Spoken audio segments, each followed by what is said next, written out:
Yes, good morning. I'm Kim Knox, Program Co-Chair with the League of Women Voters of San Diego. Thank you for joining us for County League Day. It's nice to be able to see all your faces for a change. Your microphones are muted for now, but later in the program when we discuss the transportation position, we'll have the ability to unmute and we'll be able to participate in the discussion and interact and share ideas. So we have 3 speakers coming up on the agenda. If you experience any difficulty in hearing or seeing anyone, please send me a message using the chat button on your Zoom screen or send an email to program@lwvsandiego.org. Now I'd like to introduce LWV San Diego President, Lori Thiel. Hi, everybody. Thank you for coming. We regret that this County League Day does not involve cake. Ann Olmsted, president of the North County League, and I have bemoaned the fact that that's one of the favorite things of both of us regarding County League Day, that and the socialization aspect. So we're going to make the best of it here since we can't enjoy cake together, and socializing is going to be a little bit tricky this year. We just decided we'd just get straight into it and get the work done so we could all get our Saturdays to ourselves and move forward. So Ann and I have come up with a list of, I guess, successes or collaboration that we have done together. We just wanted to give each of you an opportunity to understand some of the things that we do to collaborate together and how we've moved forward in this past year and how we plan to move forward in the coming year. So Ann, would you like to take over and give an explanation of how we've worked together? Sure. During the past year, our 2 leagues have worked together on several important issues. Some examples include working on the review of the Regional Transportation Plan, which we're now doing today to finalize, collecting signatures for the Schools and Communities First Initiative, which is now Proposition 15 on the ballot, and coordinated holding Judge the Judges forums prior to the 3/3/2020 primary. We are currently working together on developing plans to encourage voter registration and turnout for the November election. In addition, we have jointly signed letters to the Board of Supervisors over the past year about supporting the funding of 4 voting centers for the 3/3/2020 primary, which, as you all know, all that has changed tremendously. Supporting the Truth Act to guide the county sheriff on how to interact with federal immigration officials through adherence to AB 54, and asking for meetings with the public to be held at a time and a location convenient for working people to attend. We urge the board to welcome a refugee resettlement in our county in January of this year. And in June, we actually testified at both the County Planning Commission and the Board of Supervisors about the Lilac Hills Ranch development, which has now been turned down. In addition, we worked together on the Redistricting Commission for the state of California. And I am very pleased to tell you that yesterday, one of our members, Patricia Sine, was elected one of the 14 members of the California Citizen Redistricting Commission. And needless to say, we are delighted. She is a wonderful person, and we're very excited about that. But she will be our only representative from San Diego County on the commission. Yeah, so we're going to Miles is going to talk about the transportation position, and then we'll have questions and answers. At 11:25, we'll go into announcements, then we're going to watch a short video, and there will be some social time at the end. We should finish up around 11:45, maybe 12 at the latest. So I just want to give some background on what we're going to do this morning. The Public Policy Committee was asked to review the league's position on transportation. The transportation position had not been updated since 1990. So we began by researching and identifying issues in transportation relevant to recent developments. There are a number of things that have changed in the last 30 years since the transportation was last updated, and I want to review some of those with you. One, of course, at least until the pandemic hit, we had significantly worse traffic congestion. Transit ridership has steadily declined. The City of San Diego Climate Action Plan was adopted, and numerous other jurisdictions in the region have also adopted climate action plans. We've seen the emergence of new technologies, including scooters and e-bikes, drones. Something that's coming is sensors in roadways to control traffic, and undoubtedly there will be other technological innovations that we're not even aware of yet. We have new business models as exemplified by Uber and Lyft. We have more people working remotely, and now with the pandemic, more so than ever now. Until the pandemic hit, we had significantly more ride sharing and carpools. So those are some of the things that have changed in the last 30 years. We also investigated transportation issues related to land use planning, climate change, cost, and other considerations. And then the committee drafted a list of questions that noted deficits or highlighted concerns surrounding the county transportation, and a working group then cross-checked those questions against existing league positions to identify potential gaps that needed to be addressed with an update as a local action policy. So what follows is a presentation of how our working group reconciled those questions with current league positions. And it's our hope that reviewing our process will help you understand how the league develops positions and uses those positions to advocate on ballot measures as well as lobby government. So with that, Kim, can you put up the table showing our questions in relation to adopted league positions? Okay, so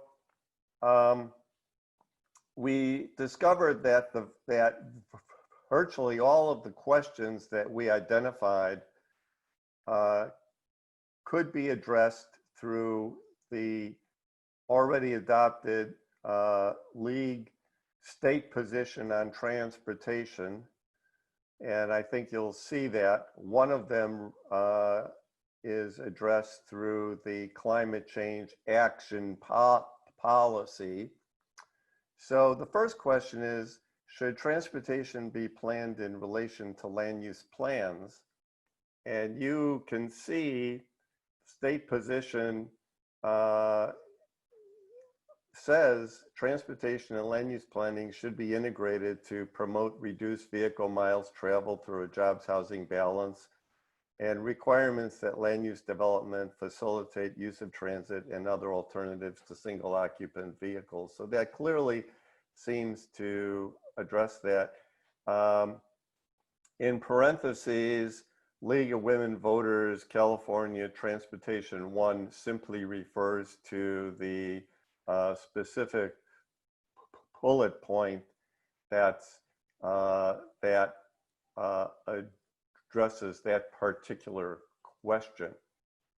So before we move on, I want to ask if anyone has any questions or if there's any discussion that anyone wants to say about that.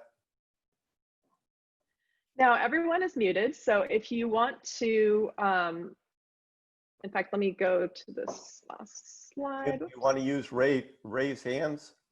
Yeah, I was just gonna suggest that if you click on the participants icon, and I had a slide for this,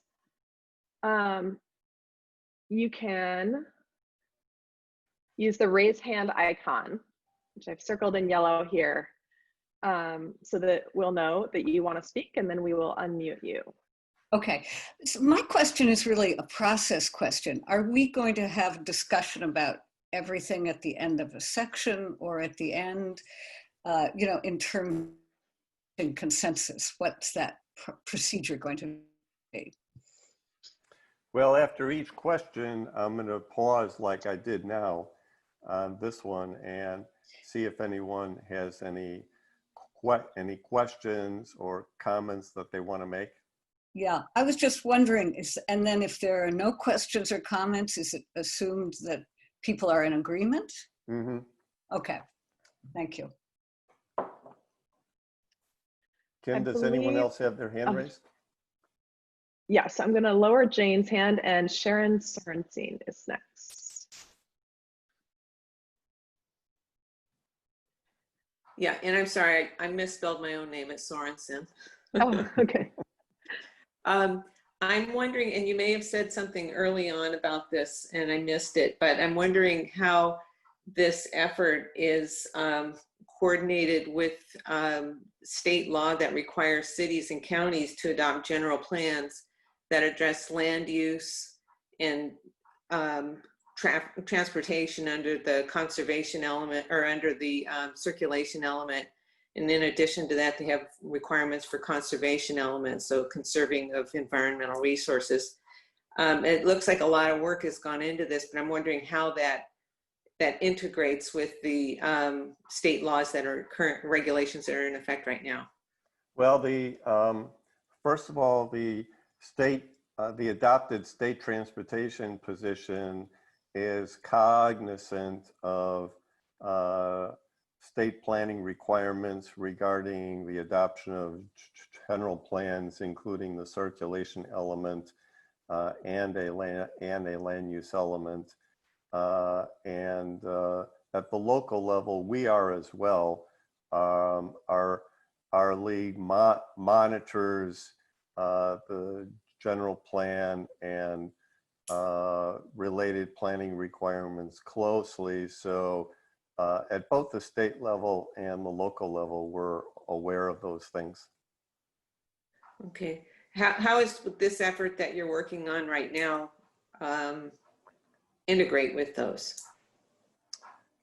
Well, as I said, we're aware of those, and in formulating our questions, we try to be aware of, we try to take into account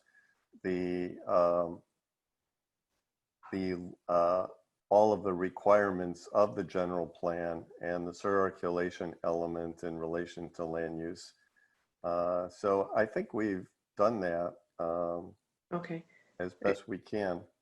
Okay. All right. So it's a matter of developing questions that the league is going to it's intended to answer or try to answer when they're evaluating proposals. Yeah.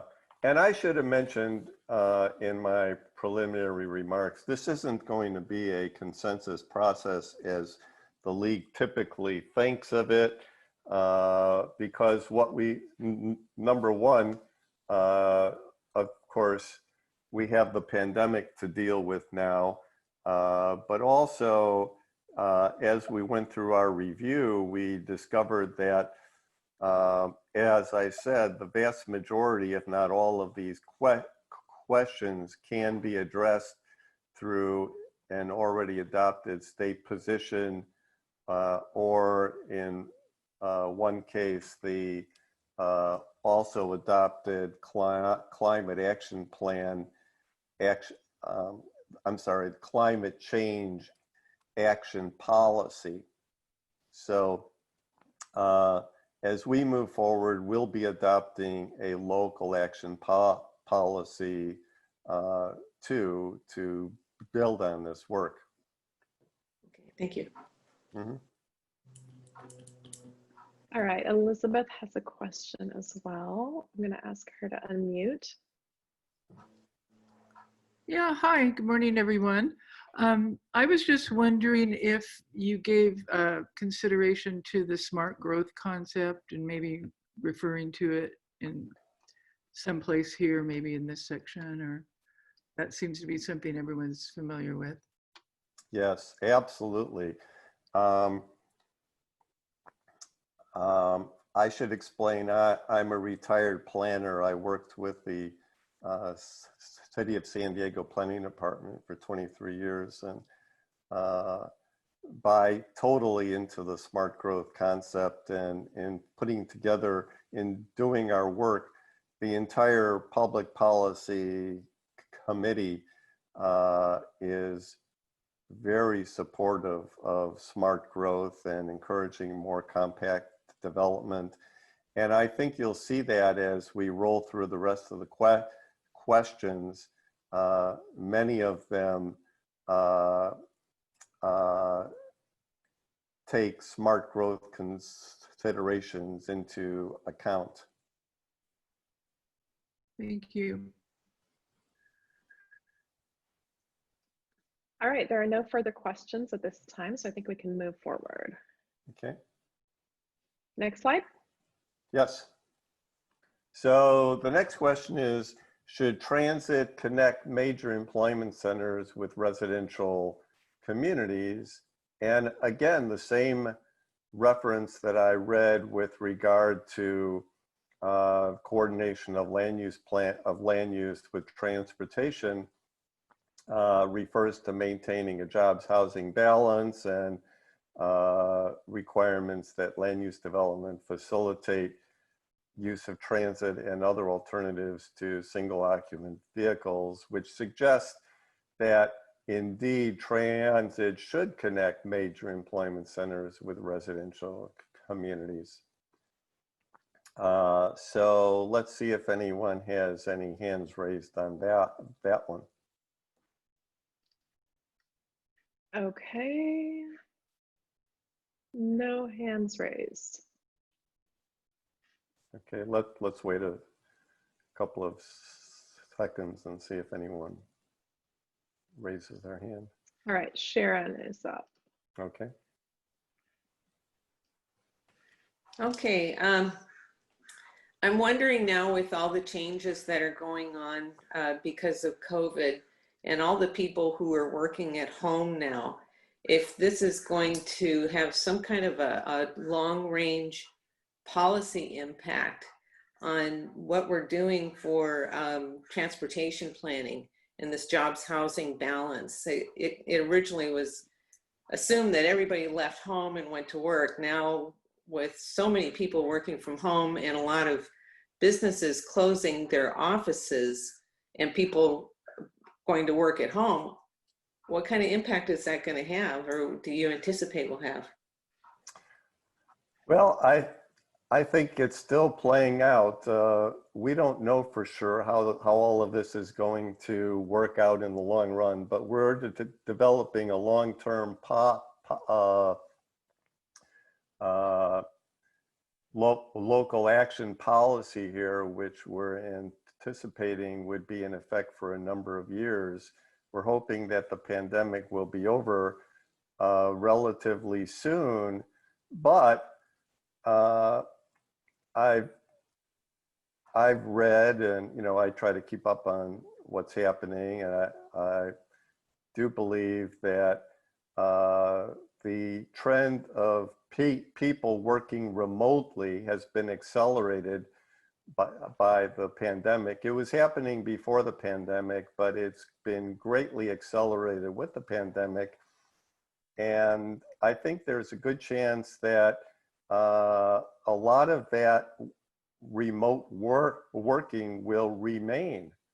I just had my 55th year high school reunion last month by Zoom, and one of the people who's an attorney said he loves working from home. He doesn't think he's ever going to go back to the office, even if he can. And there are a number of companies now that have software in place that enable people to work from home or from wherever. So I think there's going to be a fair number of people in the workforce who will continue to work from home or remotely, but we don't really know to what extent that's going to happen, what proportion of the workforce that will be. Beyond that, there's going to be implications for future office needs, presumably a reduction in office space will be needed. My personal thought is that some of that space may well be redeveloped or converted to residential use because we have a significant housing shortage. But a lot of this has yet to be determined. We're in this only a few months now, and these are long-term changes that we're talking about. So I think it's kind of still evolving, but nevertheless, we're working on a long-term policy here. So we have to deal with it as best we can. Okay, thank you. Mm-hmm. All right. Carol, did you have a question? Yes, I have a question regarding employment centers. I know that I live in Encinitas, and most of the, well, I was in a elementary school where, we were always trying to get people to have their employers, also participate in donations. And what it turns out that most of the parents were independent, had small businesses. And so I think, I don't know how this relates to employment centers. If looking at transportation plans for employment, for definitely needed for employment centers, but is also needed for the small businesses that are just in the community. That's all. Okay.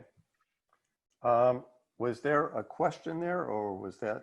I guess my question was that, is the emphasis, how big is the emphasis on employment centers versus the small businesses within the community? Well, we know that the vast majority of employment is in the major centers. Just yesterday, Sandag released the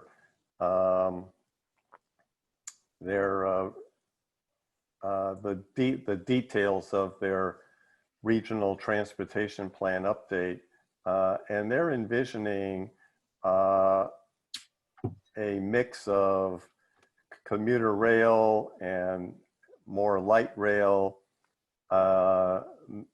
more use of managed lanes on the freeways to connect the major residential areas with the major employment centers. But they also talked about greater reliance on shuttles and related services and tech and conceivably self-driving technology that doesn't exist yet, that can also serve smaller commercial areas, smaller businesses. Drones are another thing I think that relate to that. We'll be seeing greater use of drones for deliveries. So there's a whole host of options out there to address not only the major employment centers and connecting them with major residential areas, but also the smaller businesses too that may not necessarily be related in an employment center.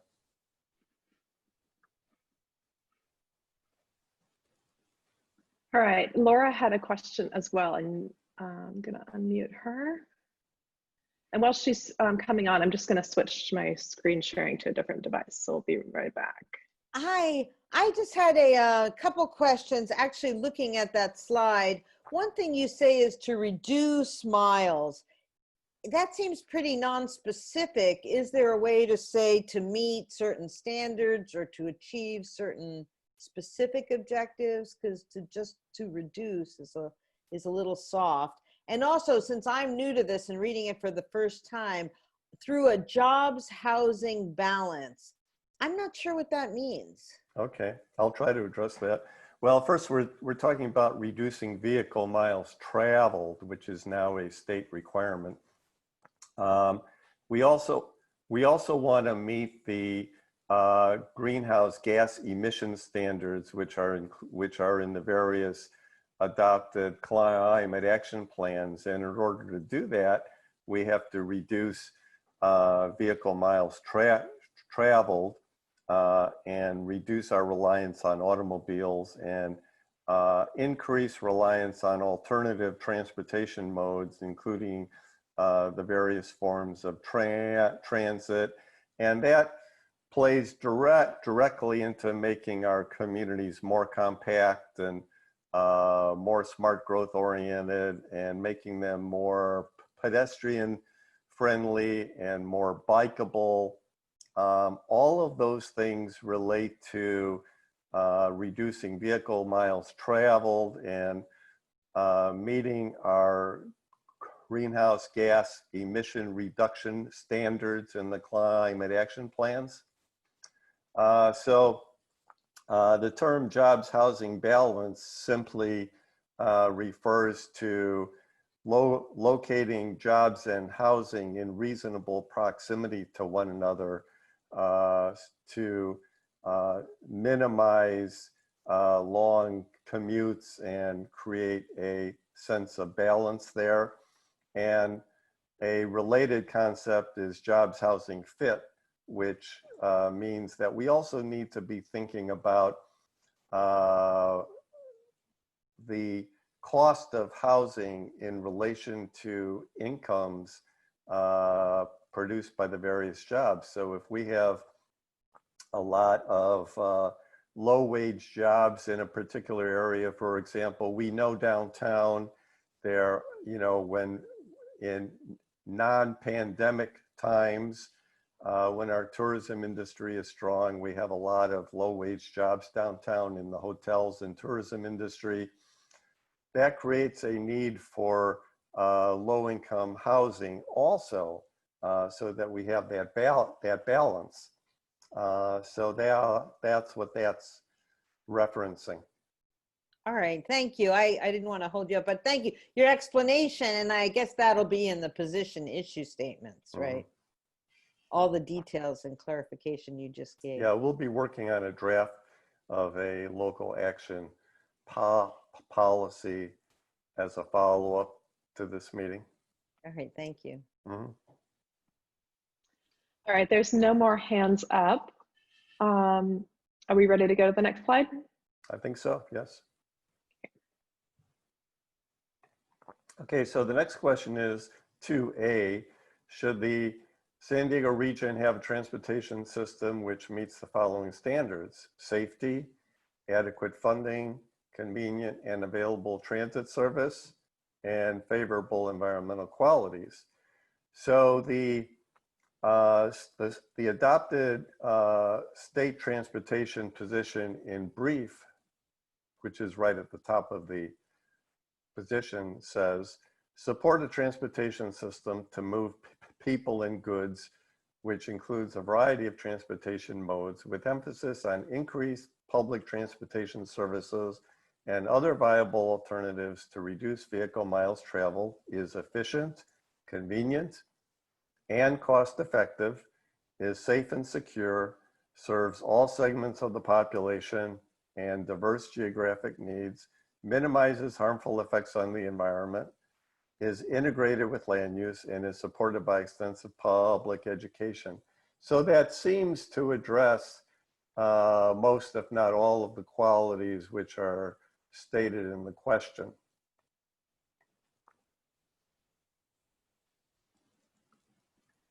So Miles, I have to apologize. We did miss one slide, so we'll go back to that in a minute. I just want to let everyone know that I'm aware of that. Okay, And okay. we'll come to it.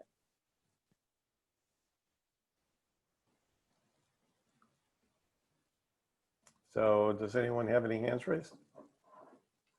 No hands are up. Okay. Let's go back to the one that we missed then. Okay.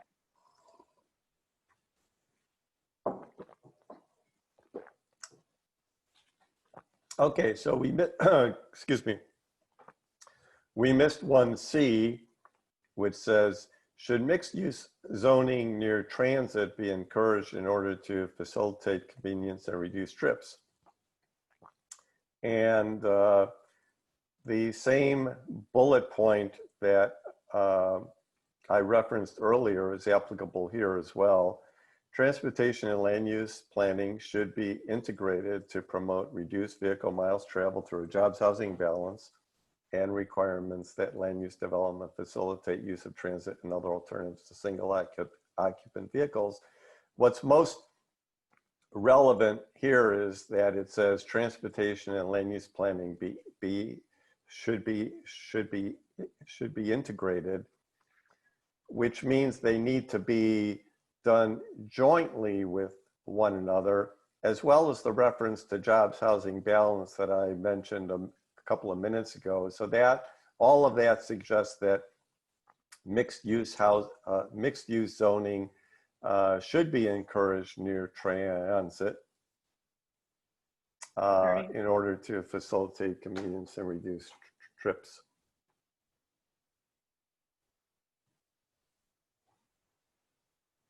No hands are up. Okay. Okay, so should we go past this one to 2B? Yes. Okay, so 2B is, should transportation planning and decision-making be the responsibility of a regional planning organization structured to be responsive and responsible to the public? So bullet point 6 of the, I'm sorry, bullet points 3 and 6 of the state transportation position relate to this. And bullet point 3 says, transportation funding should come from all levels of government, but regional and local levels should have maximum flexibility to select the modes and projects on which to spend allocated funds. And bullet point 6 says regional decision-making should include extensive local input, which suggests that transportation and decision-making should indeed be the responsibility of a regional planning organization. And here, of course, in San Diego, SANDAG, it is that agency.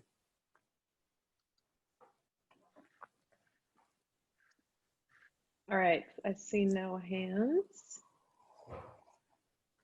Give people just a couple seconds to think about that. And we'll move on. So 2C is, should public transit be prioritized over highways and roads? And the position in brief says, the League supports a transportation system to move people and goods that includes a variety of transportation modes with emphasis on increased public transportation services and other viable alternatives to reduce vehicle miles traveled. So that does seem to answer that question. Again, no hands. I think we're on a roll. Wow. Okay, 2D, should transportation demand management, abbreviated as TDM, be encouraged, which includes such things as ride sharing and carpools and staged work hours, working from home, etc. We've already talked about this to some extent, but bullet points 2B and 2C say, planning for transportation should promote alternatives to single occupant vehicle travel, such as high occupancy vehicle lanes, expanded transit, car van pools, and bicycle lanes. and other strategies to improve traffic flows, such as flex time and telecommuting. So it does seem to, again, clearly address that question. No hands are raised, so we will Wow. move on. Okay. To E, should there be a mode of transportation for the rider to travel between the transit station stop and origin or destination? And that's sometimes referred to as the first mile and last mile, because people need a way to get to their transit stop if they can't walk from home, and then coming from the office or their workplace, again, if the station or stop isn't walkable, they need alternatives. So the transportation position in brief says, support a transportation system to move people and goods, which includes a variety of transportation modes, with emphasis on increased public transportation services and other viable alternatives to reduce vehicle miles traveled. So that seems to imply that we need to be thinking about how to get the rider to and from his or her transit station or stop and place of employment.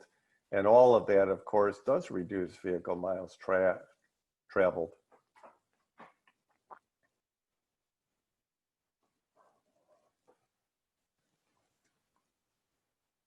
No questions on that one either? Wow, all right. Hang on, Sharon just raised her hand. Okay. Okay, I'm wondering if the response we have here to this question could be a little more specific. It just seems to be a little bit vague. I'm wondering, because the question is about a mode of transportation to get people to, between the station and home, or the station and their work. And it doesn't really, well, it says we support the various modes of transportation. But it seems like this question is very specific, but our answer is not to it. And I don't have a recommendation or anything on how that can be more specific, but it seems like it's quite generic. Mm-hmm. Well, our local action policy needs to be fairly broad.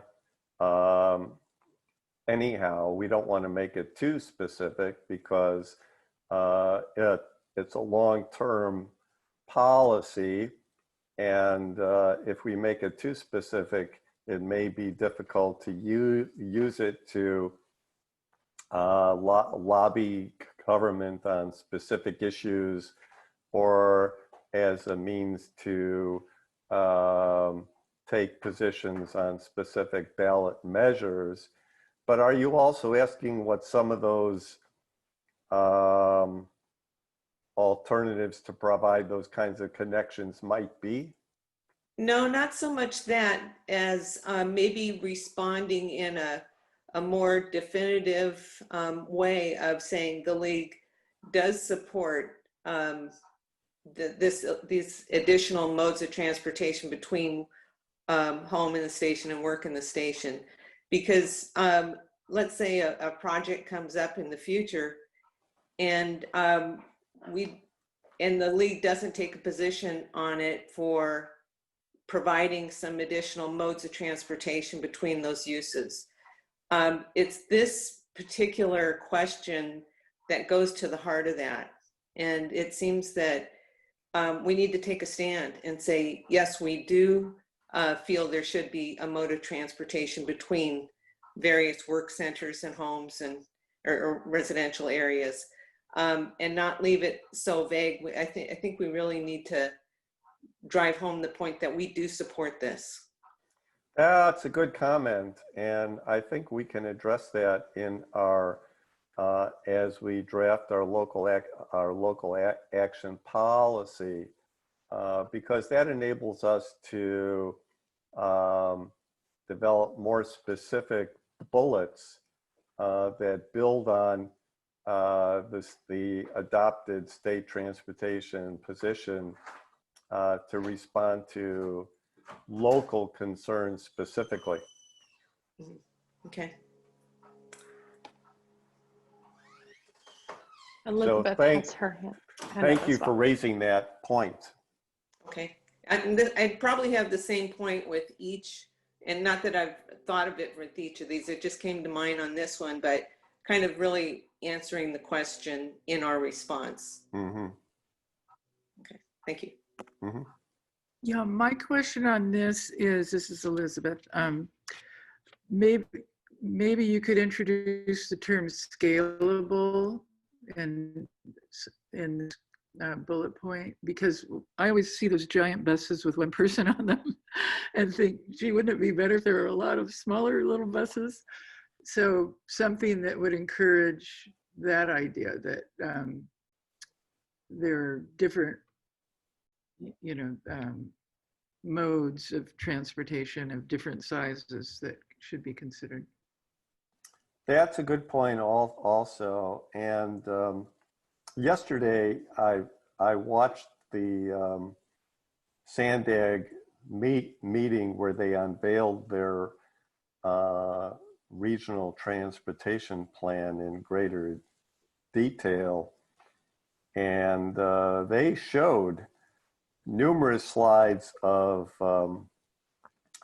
small, well, let me preface that by saying that the technology that they showed is conceptual and doesn't exist yet. But they envision relatively small self-driving vehicles that can hold 4 to 6 people, can also accommodate personal bags and a bike or two on the front rack like buses do now. So that's an example of what might be coming in future years that doesn't exist yet. But I think that begins to answer your point. And yes, we do want to address that concept as we develop this further. Okay, thank you.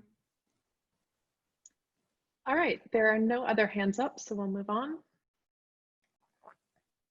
So 2F says, asks, should streets be planned to accommodate all users, including automobiles, transit, bicycling, and walking? And again, the position in brief says, support a transportation system to move people and goods, which includes a variety of transportation modes, with emphasis on increased public transportation services and other viable alternatives to reduce vehicle miles traveled. So that does suggest that streets be planned to accommodate all users, because it makes reference to a variety of transportation modes and other alternatives. All right, Sharon's got her hand up again. Okay. Thank you. I'm wondering if we should incorporate something along the lines of safety in our response on this, or is that addressed somewhere else? We did have the question, a few questions back on that included a reference to safety. Kim, might you perhaps go back to that question so we can show her? Yeah, that one. There is a reference to safety as one of the standards which should be met in our transportation system.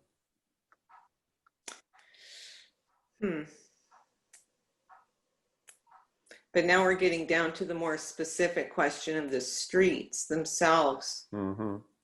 Because there's a lot of bicycle lanes on streets and that are shared by pedestrians, or maybe that don't have any kind of barriers between the street that, you know, vehicles traveled and bicycles, that maybe in some situations that might be a good thing to do. That's a But good point. Yeah, I think we can address that in greater specificity. So thank you for making that comment. Yes, we should be aware of safety. And I think it's kind of implied because streets, when we say streets should be planned, planning includes safety considerations, but perhaps it should be made more explicit. So thank you for making that point. sure. Laura's up next. Hi. Just in reading this, also, do we need to say handicap access or whatever the recent name is for referring to that? You know, here regarding Americans with Disabilities Act, doesn't that need to be automobiles, transit, bicycles? It seems like in there is also handicap access, how you would phrase it. Yes. Refer to that. Yes, that's also a good point. Thank you for bringing that up. Yes, I think we should address that. Be proactive about it. Yeah. So these are all good points, and yes, we would be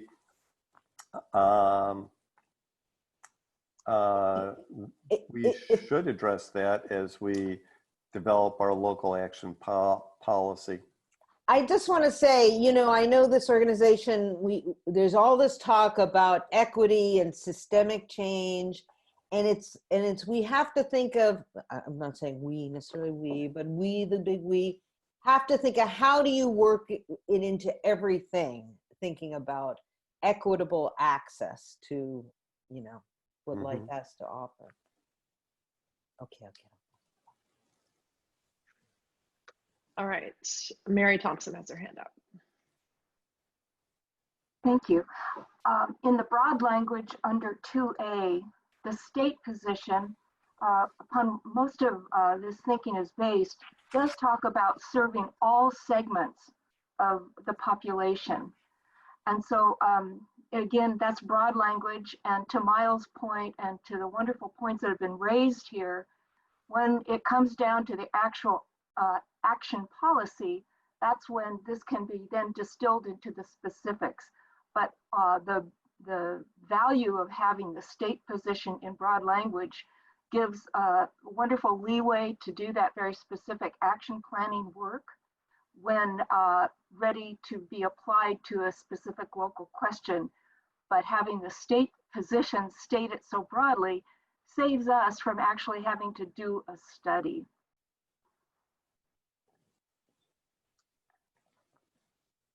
Thanks, Mary. Thanks think for we're that ready to move explanation, on. Mary. That was great. Okay, so this is the question that is addressed by the climate action policy. Should there be sufficient infrastructure and alternative transportation modes to meet climate action plan goals? So the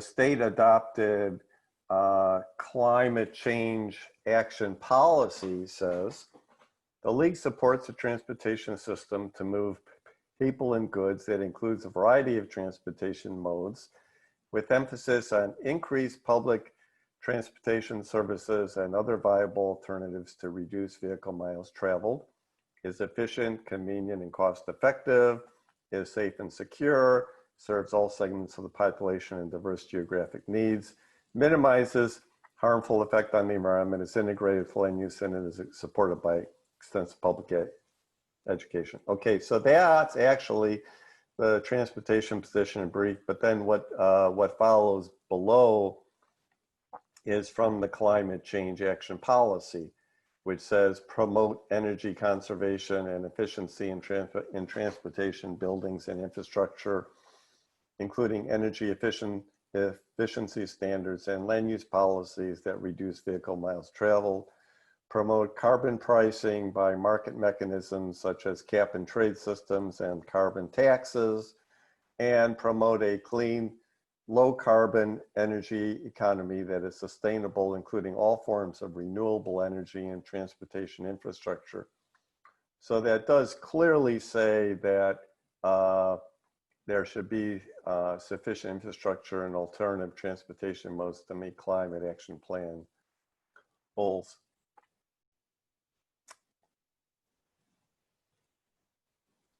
No hands are up at the moment. Anybody want to speak up about this? Okay, we'll move on. Okay, so 4A addresses costs. Should there be a comprehensive affordable transportation system available to all San Diegans? And transportation, the league transportation position bullet point 2 and 1-4 says, planning for transportation should promote strategies to influence travel behavior, such as fees, taxes, and tolls, combined with mitigation measures for low-income persons, alternatives to single occupant vehicle travel, such as high occupancy vehicle lanes, expanded transit, car and van pools, and bicycle lanes, other strategies to improve traffic flow, such as flex time and telecommuting, and project evaluation processes, which include early and informed public participation, analysis of alternative routes and modes, analysis of costs and benefits of each alternative, and consideration of consistency with regional and state transportation systems. Excuse me. So that does seem to address having a comprehensive affordable transportation system.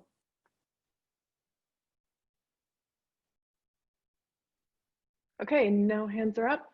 Moving on.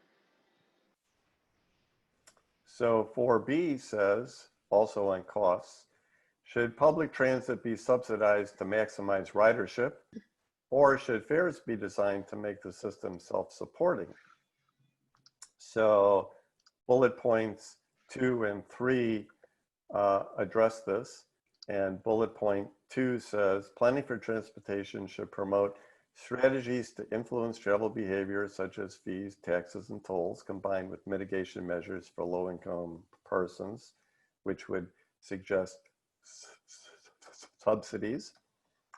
All funding should be evaluated in terms of equitable sharing of transportation costs, effect on travel behavior, and indirect economic impacts, which suggests that the system should be designed to maximize ridership rather than be self-supporting.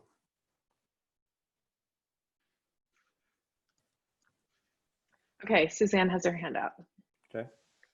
This is an issue that's really important to me, and I really feel like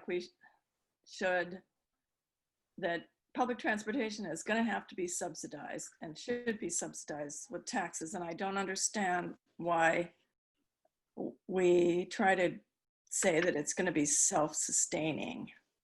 So I don't know. That's just, that's just the way I feel about it. And I think we've tried, like they've tried with Amtrak and things like that, to make it self-sustaining. And I just don't see how that can work. So I would support the league going towards the subsidized area, because when you say mitigation for low cost, I mean, what does that mean? Does that mean giving free passes to people? And so it kind of sidesteps the fact that we need to subsidize it.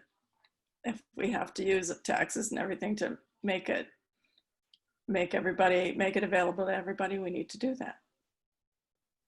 Just my opinion. Okay, Thank you. Okay. I think Jennifer has a question as well, so I'm going to unmute her, and then we'll go to Anne. No, I had a question back on 2F, but we can get back to that. Sorry about that. Okay. I'm using the raise hand icons. It puts the people's That's fine. questions at the top, so I didn't see you until somebody don't have pointed out that question you on were. this. Okay. Thank you. Yeah, if anyone else is having trouble, just click on the participants icon to get to the raise hand, or just type into the chat and I'll see you there.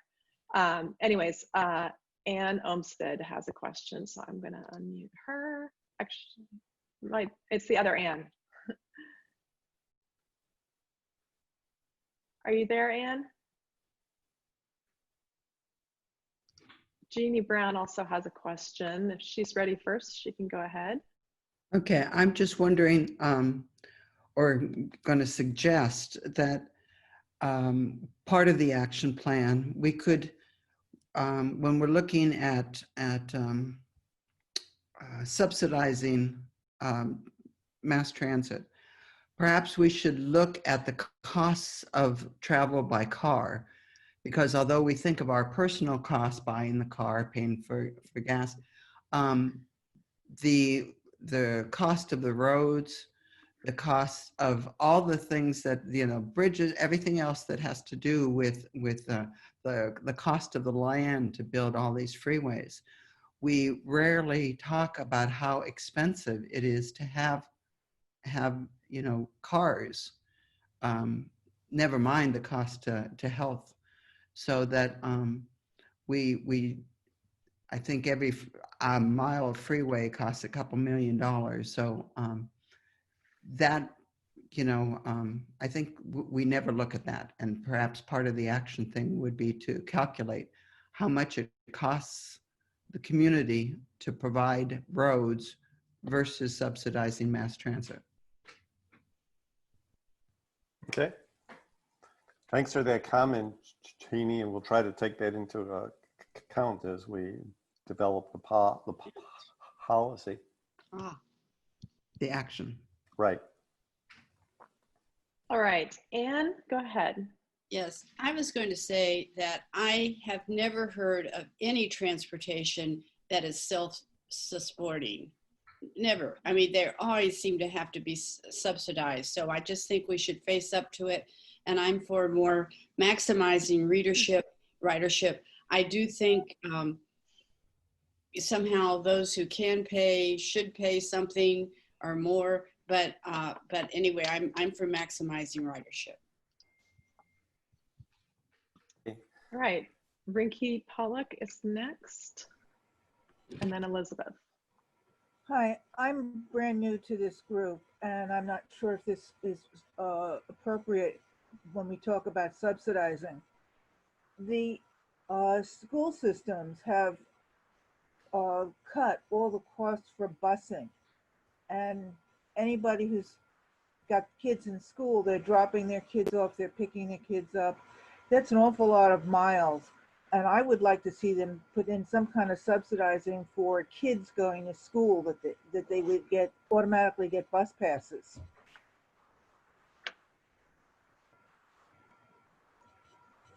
All right, Thank you. Great suggestion. Yeah, thank you for that comment. I think this question is really has in mind the more traditional transit system that we think of, but what didn't necessarily have in mind school buses for children. But that's a good point, and it should. Well, what I'm saying is that because the school systems have gotten rid of their school buses, there are public transportation that go past the schools. Some of the kids use those school buses, and they're paying, I believe, out of pocket to use them. I would like to see there be more use of those public transportation back and forth to schools. And I think it's a dangerous place, come 2:30 in the afternoon driving past a school rather than putting more kids on these public transportation. Okay. Thank you. That's next. It's Elizabeth. My idea is similar to what Rinky just mentioned, because the strategies that are highlighted here are really negative. There's fees, taxes, tolls. Maybe there could be something in there with regard to incentives, like a transportation card for low-income persons that had $100 on it every month that they could use. You know, things like that that were more positive, and it kind of feeds into what was said earlier about transportation being self-funding. It really is never that self-funding. Okay. Thank you for that comment, and we'll take that into account as we draft our action policy. Okay. So those are all of the questions that we had developed. So I want to thank everyone for their participation. There were a number of really good questions and points made, and we'll take all of that into account as we move forward on this. But I think we're at the stage now where we can answer any general questions that folks might have.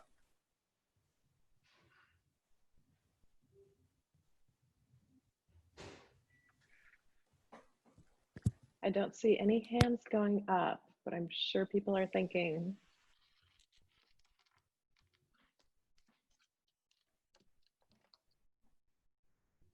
Okay, Sharon's up.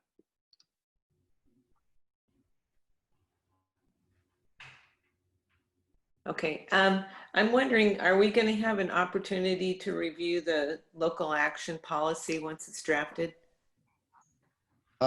It would be drafted by the Public Policy Committee. So it's an open committee. If you're interested, I'd be happy to add you to the email list, and then it will go to the board after that. But we aren't anticipating having a second broader meeting on it. Miles, is it okay if I put your Gmail address in the chat so that people can contact you if they want to be involved in the committee? Sure.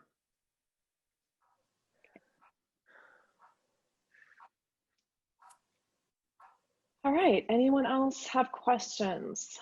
Okay, Jane Andrews.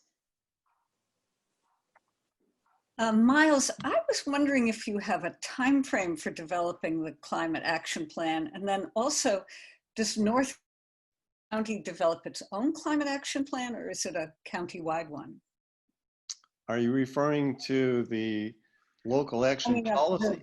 Climate action policy. That's what I mean now. Excuse me.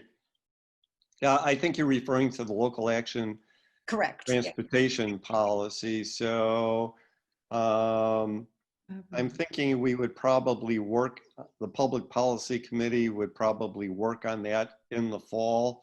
We know we're going to be busy this month and perhaps next month reviewing the various ballot measures. That has to take precedence over this.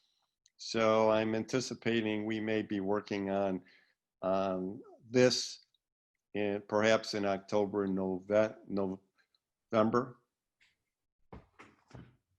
And then does the North County League, do we do it as a whole county, or does North County do something separate? Mary is going to be continuing to work with us. She represents the North County League on this, and we would hope that that what we come up with will be satisfactory to both leagues, and that both leagues would then be able to adopt it. Thanks. Peg Engel is next.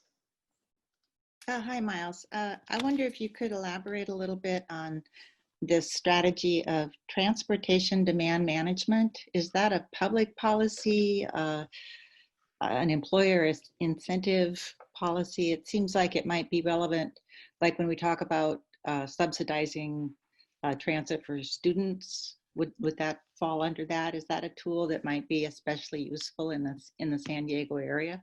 Well, the term transportation demand management is somewhat jargonistic, I'm afraid. Sorry. But it refers to a whole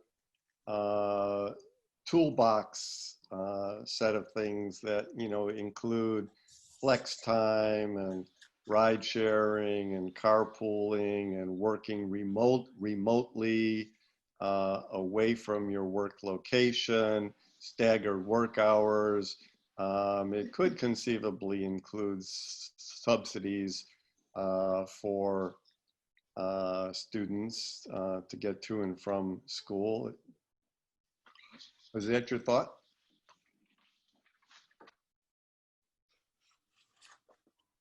Oh, she got muted again. Hang on.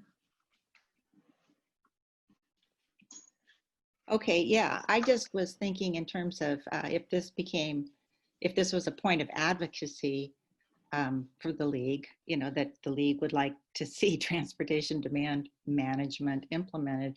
I mean, to whom would we be advocating that? We would be advocating that at the regional level and local government levels as specific programs are being proposed. We'd want to get that concept included in the regional transportation plan update, for example.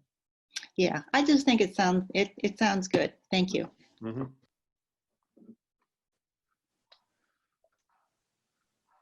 Anyone else have questions before we finish up this segment of the meeting? I don't see any. So we are going to move on to kind of a little special surprise treat, a short 5-minute video of Congressmember John Lewis's final essay, which was published in a big newspaper, I forget which one, but it's going to be read by Morgan Freeman. So we're just gonna watch this 5 minutes and then we'll come back and have a discussion. So hang on as I get this going. There it is, push play. While my time here has now come to an end, I want you to know that in the last days and hours of my life, you inspired me. You filled me with hope about the next chapter of the great American story when you used your power to make a difference in our society. Millions of people motivated simply by human compassion laid down the burdens of division. Around the country and the world, you set aside race, class, age, language, and nationality to demand respect for human dignity. That is why I had to visit Black Lives Matter Plaza in Washington. Though I was admitted to the hospital the following day, I just had to see and feel it for myself that after many years of silent witness, the truth is still marching on. Emmett Till was my George Floyd. He was my Rayshard Brooks, Sandra Bland, and Breonna Taylor. He was 14 when he was killed, and I was only 15 years old at the time. I will never ever forget the moment when it became so clear that he could easily have been me. In those days, fear constrained us like an imaginary prison, and troubling thoughts of potential brutality committed for no understandable reason were the bars. Though I was surrounded by 2 loving parents, plenty of brothers, sisters, and cousins, their love could not protect me from the unholy oppression waiting just outside that family circle. Unchecked, unrestrained violence and government-sanctioned terror had the power to turn a simple stroll to the store for some Skittles or an innocent morning jog down a lonesome country road into a nightmare. If we are to survive as one unified nation, we must discover what so readily takes root in our hearts that could rob Mother Emanuel Church in South Carolina of her brightest and best. shoot unwitting concert goers in Las Vegas, and choke to death the hopes and dreams of a gifted violinist like Elijah McClain. Like so many young people today, I was searching for a way out, or some might say a way in. And then I heard the voice of Dr. Martin Luther King Jr. on an old radio. He was talking about the philosophy and discipline of nonviolence. He said we are all complicit when we tolerate injustice.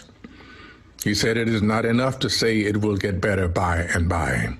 He said each of us has a moral obligation to stand up, and speak out. When you see something that is not right, you must say something. You must do something. Democracy is not a state. It is an act. And each generation must do its part to help build what we call the beloved community, a nation and world society at peace with itself. Ordinary people with extraordinary vision can redeem the soul of America by getting in what I call good trouble, necessary trouble. Voting and participating in the democratic process are key. The vote is the most powerful nonviolent change agent you have in a democratic society. You must use it because it is not guaranteed. You can lose it. You must also study and learn the lessons of history because humanity has been involved in this soul-wrenching existential struggle for a very long time. People on every continent have stood in your shoes through decades and centuries before you. The truth does not change. And that is why the answers worked out long ago can help you find solutions to the challenges of our time. Continue to build union between movements stretching across the globe because we must put away our willingness to profit from the exploitation of others. Though I may not be here with you, I urge you to answer the highest calling of your heart and stand up for what you truly believe. In my life, I have done all I can to demonstrate that the way of peace, the way of love and nonviolence is the more excellent way. Now it is your turn to let freedom ring. When historians pick up their pens to write the story of the 21st century, let them say that it was your generation who laid down the heavy burdens of hate at last, and that peace finally triumphed over violence, aggression, and war. So I say to you, walk with the wind, brothers and sisters, and let the spirit of peace and the power of everlasting love be your guide. John Lewis gets tonight's last word through the voice.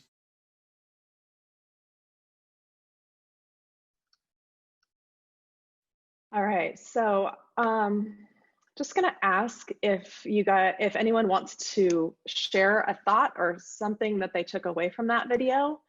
Go ahead and type it in the chat, and then I'm gonna allow, let's see, you guys are allowed to unmute yourselves if you have something to contribute. If you want to have a discussion, I'm going to try to figure out how to make it so that you can unmute without raising your hand. But go ahead, Ann Olmsted. I'd like to read something that ties the League of Women Voters specifically to what we just watched.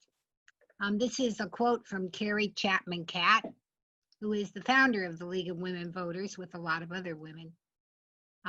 She said, "There will never be a true democracy until every responsible adult in it, without regard to race, sex, color, or creed, has his or her own voice in government." And I think that links the League so much to what we are talking about. And of course, that's what we do. Does anybody else have any ideas or thoughts they'd like to share about this?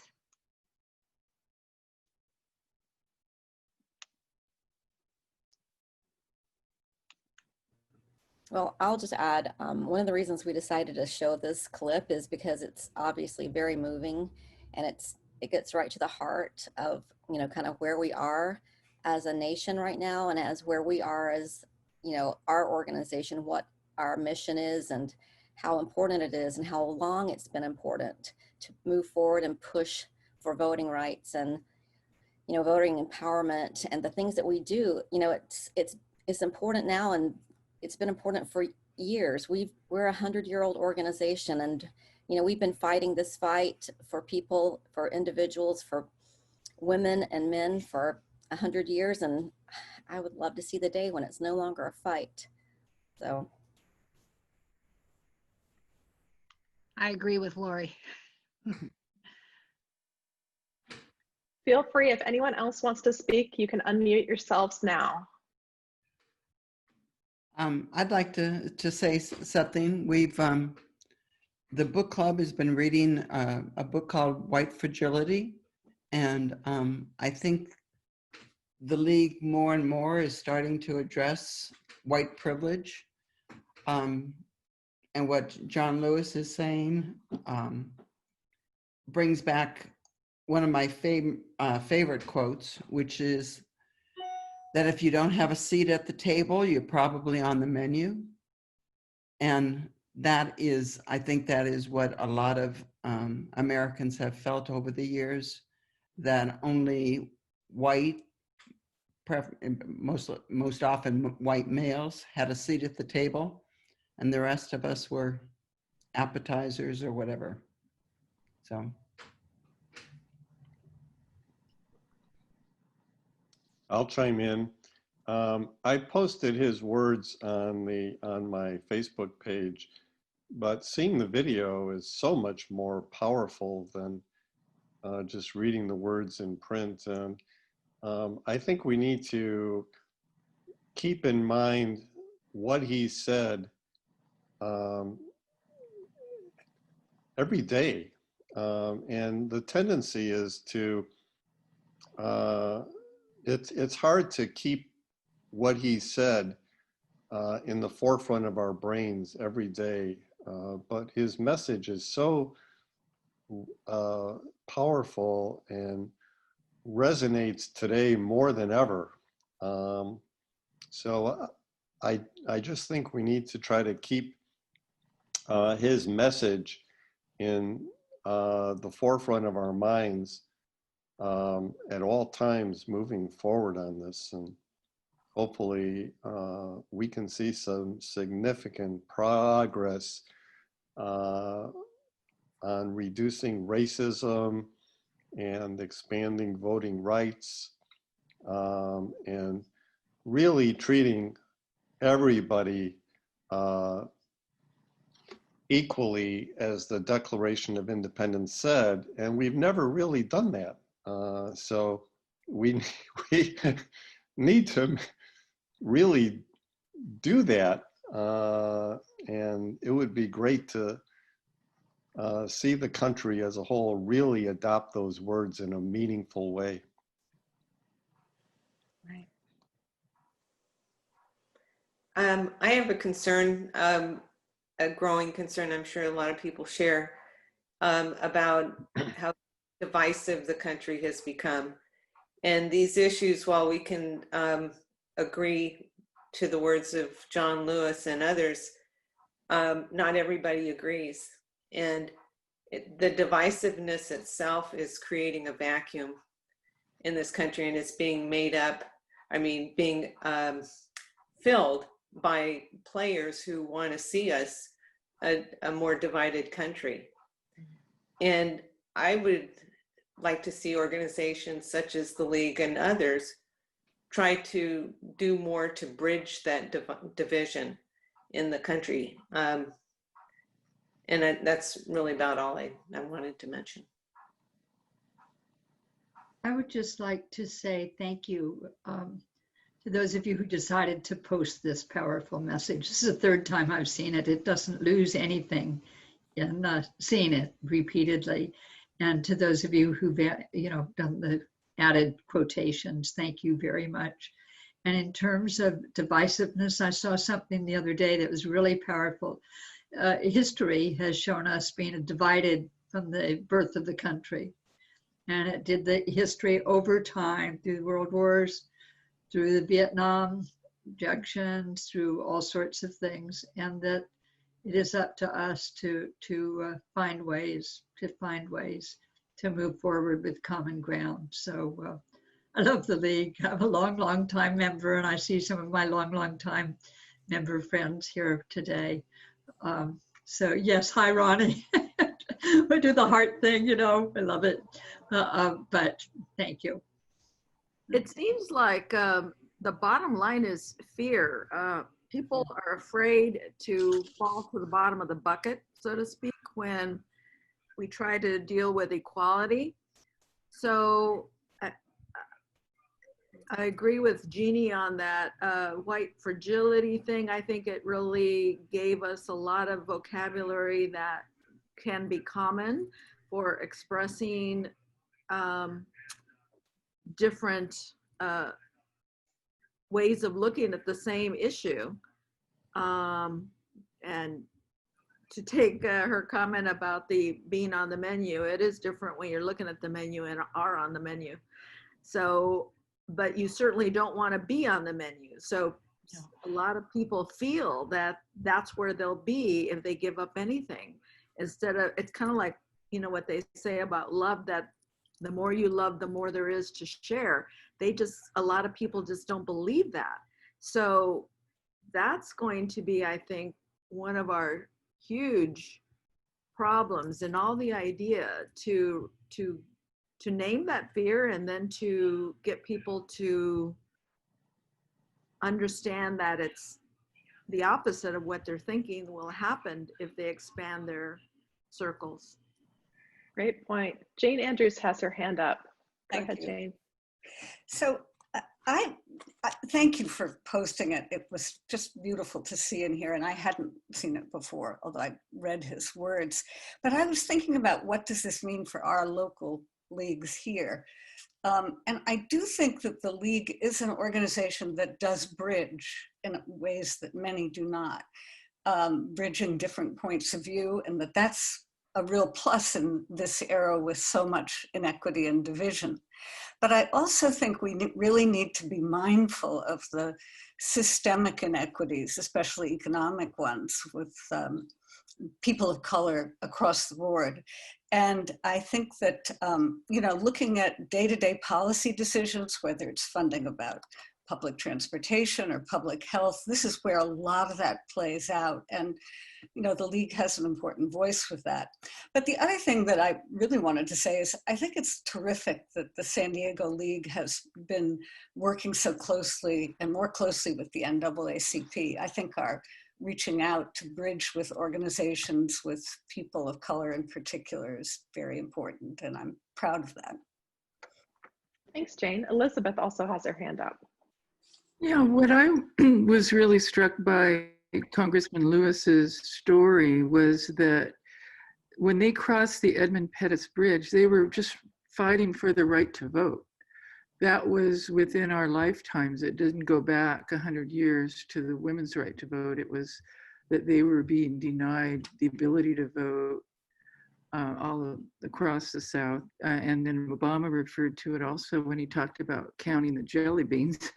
You know, there were such high bars for people, for Black Americans to have to employ just to be able to vote. And I think that's a really powerful image that young people could relate to. And, you know, when you get into the idea of white fragility, I don't know if most white Americans understand what that means, but it's kind of an obtuse concept if you're not up on the discussions regarding that. But something so tangible, you know, as getting the right to vote or having someone kneel on your neck when you're trying to breathe is, to me, I think, a more powerful message that folks can relate to. The everyday person really understands. And I really think the League could build on that whole concept of not wasting your vote. Don't throw your vote away. People have fought too hard to obtain it. Anyway, that's my thought. Congressman Lewis's words were quite beautiful. And Thank you for showing those again. Thanks, Elizabeth. Doreen has had her hand up for a while. Go ahead.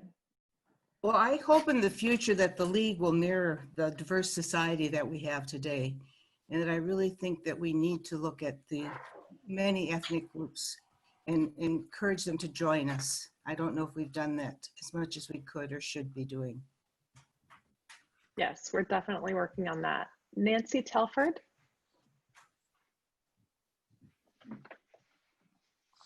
Oh, you're still muted, Nancy. And after that, we'll go to Kathy. I think the League has given us a great opportunity to make us think in a positive way and in a way that we're using our energy for the good, not using the negative. And we've been given things that are outlines of ways to do things. It's so easy to get out there and crab and you know, talk negative about everything, but this is a structure where we can take action, and we've been given the guidelines. And so I think League is playing a huge part right now, especially in this election, which is, I think everybody feels it's probably the biggest election of their whole life. Thank you.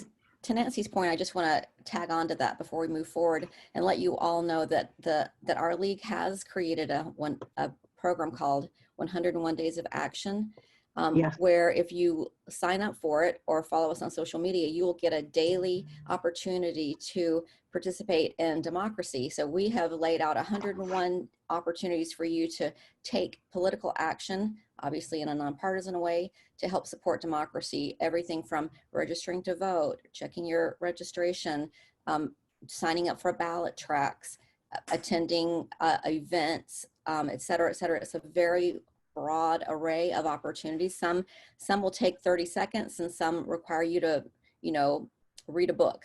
So if you want to do that, I'll post in the chat to sign up. It's actually on our website, and you'll see it on the website, but I'll pop that into the chat if you guys want to sign up for that and take daily action toward, you know, democracy. Actually, just put that in the chat, so we're good to go. Kathy O'Leary-Carey, you're next. Thank you. The most disturbing thing to me and upsetting is the right to vote is still being suppressed today in this country. It's just so upsetting in so many ways. And that is really disturbing, and that needs to change. Yeah.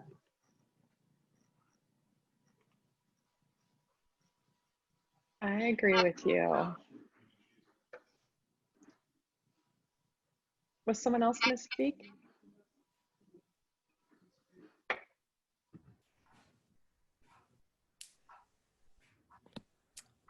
All right, well, is there any other comment, any question? It looks like we're 5 minutes Lori, early. Yes, Anne. I'd just like to say happy 100th anniversary to the League of Women Voters. We had put that in our program and we kind of forgot to bring it up, but indeed we are 100 years old. Actually, we're 100 years and 6 months old this month, because the League was formed 6 months before we got the vote. So here we are, still here and still working hard. That's right. Thanks, Anne. Karen? Kim, I'm sorry. Yes.